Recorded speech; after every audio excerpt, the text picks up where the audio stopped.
जय श्री राधे, जय श्री कृष्ण, जय श्री राधे। जय जय श्री हरिवंश।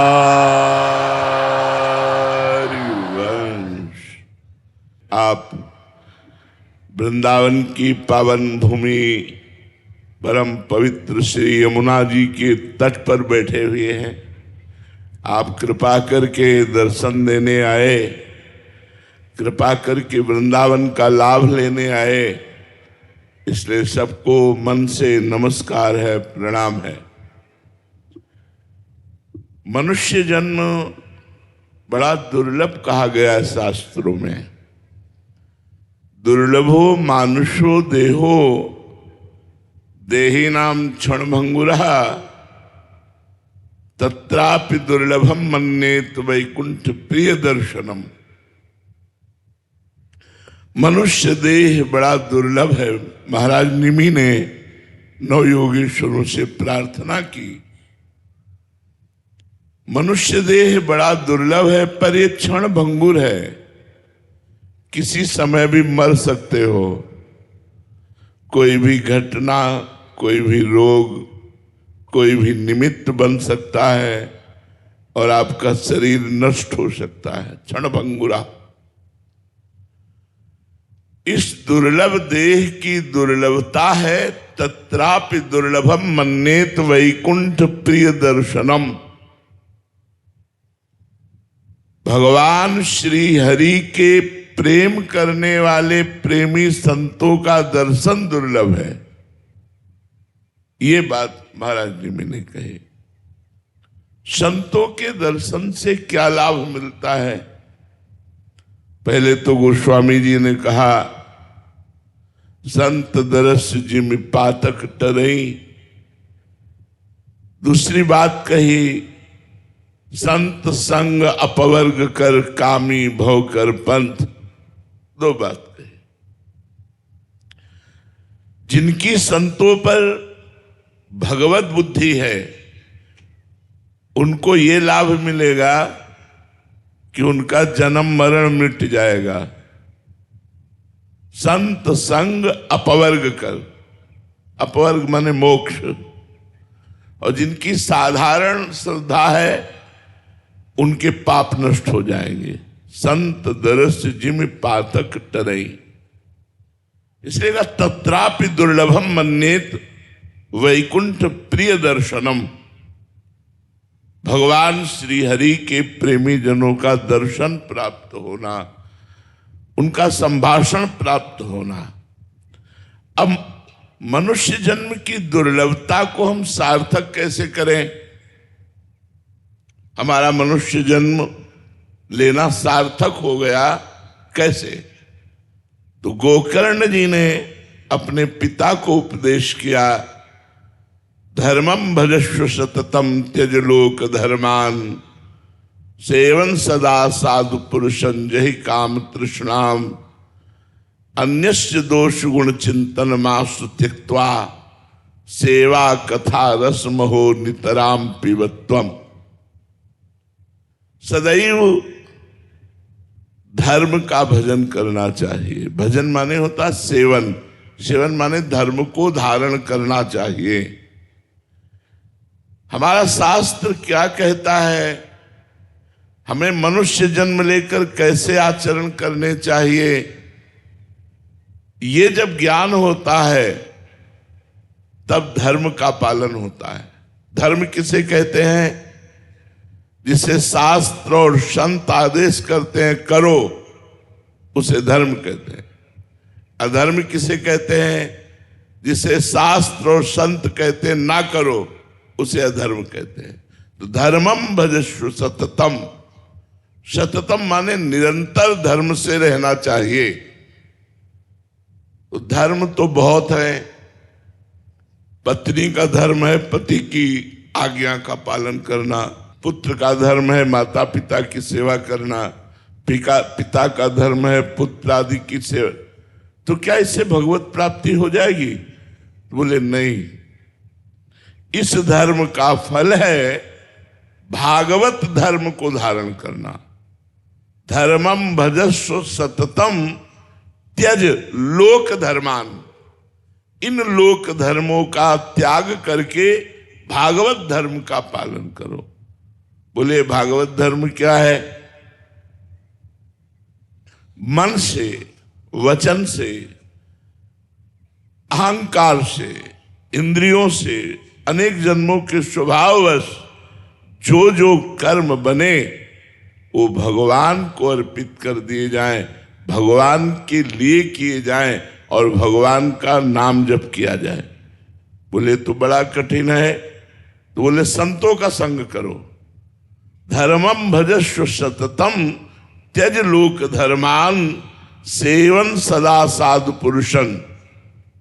लोक धर्म का त्याग करके भागवत धर्म में चलना ये बड़ा कठिन है, लेकिन इस कठिनता की पूर्ति जो संत समागम करते रहते हैं उनको हो जाती है।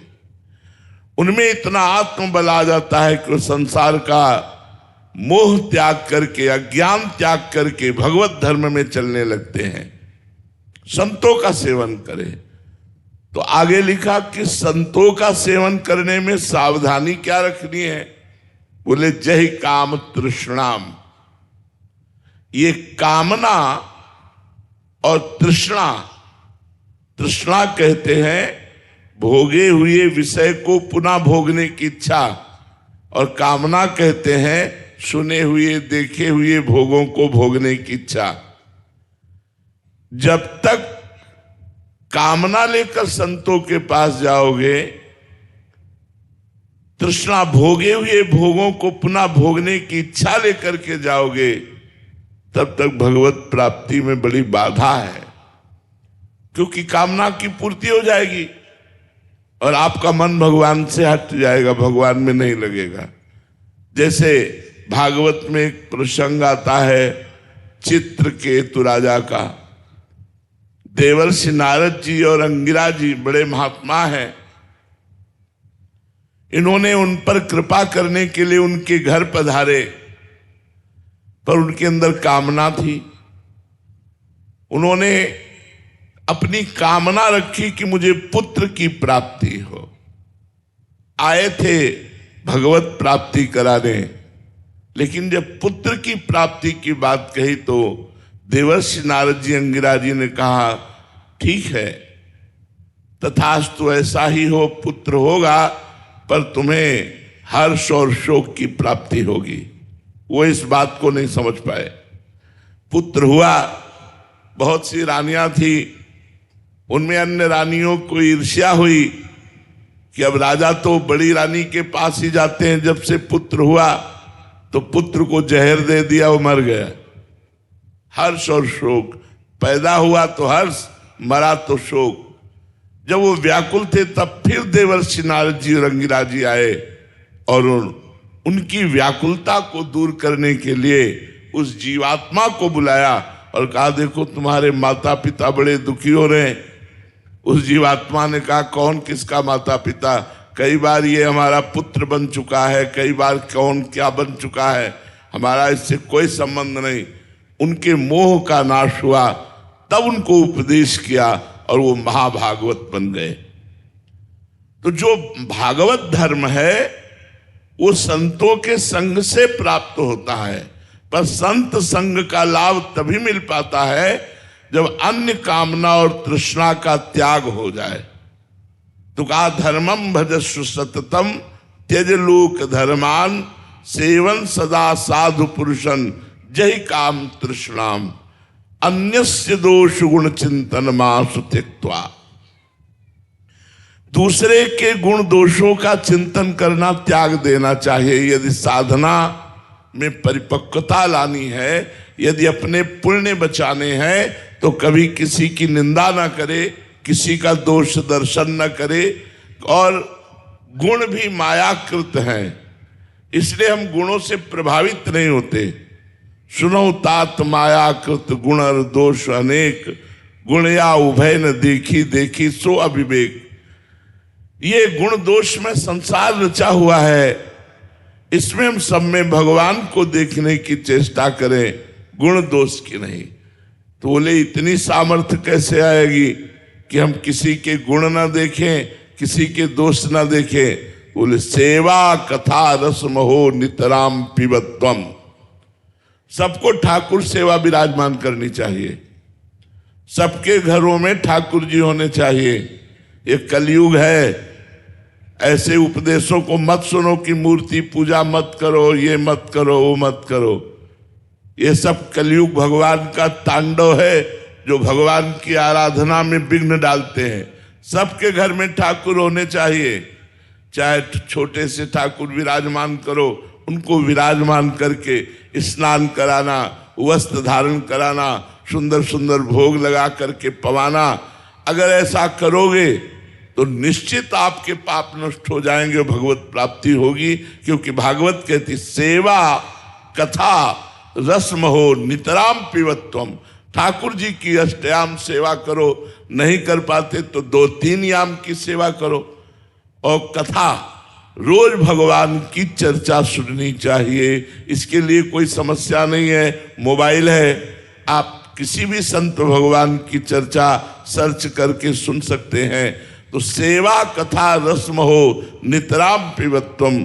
ठाकुर जी की सेवा हो और भगवान की कथा सुनने को मिले और रोज नाम जप करने को। नाम जप का नियम ले लो। कलयुग भगवान की कृपा से काउंटर चल गया है। तुम्हारे तुलसी की माला लेकर जपने में यदि सुविधा नहीं लग रही है तो काउंटर रख लो, राधा राधा राधा राधा। जो नाम तुम्हें प्रिय हो वो खूब नाम जप करो, या जो गुरु जी ने दिया है खूब नाम जप करो। इसी से तुम्हारा मंगल होगा। गुरु पूजा केवल वस्तुओं से नहीं होती, गुरु को तुम्हारा मन चाहिए। सच्ची मानिए, हम हृदय से कह रहे हैं, हमें तुमसे कुछ नहीं चाहिए, कोई सांसारिक वस्तु नहीं चाहिए, हमें तुम्हारा मन चाहिए। यदि तुम हमारी बात मान जाओ और मन से राधा राधा राधा वल्लभ श्री हरिवंश, राधा वल्लभ श्री हरिवंश रटो, गुरु पूजा हो गई। ये करना चाहिए। बाह्य वस्तुओं से भी पूजा। फल पुष्पत्रम पुष्पम फलम तोयम ये में भक्ता प्रेक्षति। गीता जी में लिखा है, पत्र पुष्प फल तो जो कुछ है वो गुरु के चरणों में समर्पित करके ये भी पूजा की जाती है। लेकिन सर्वोपम पूजा है गुरु को मन दे देना। इसलिए मन से नाम जप करो, तन से सांसारिक कर्तव्य कर्म का पालन करते हुए उसे कृष्णार्पणम वस्तु करो। उस कर्म को भगवान को समर्पित करो और रोज प्रार्थना करो, हे श्री जी हमारी बुद्धि शुद्ध रहे, हमसे ऐसे आचरण बने जो कभी भी अब हम आपसे विमुख ना होने पावे, आपका चिंतन बनता रहे। यही जीवन का परम लाभ है। खूब नाम जप करो, कोई नशा मत करो, कोई गंदे आचरण मत करो। श्री राधा वल्लभ लाल की।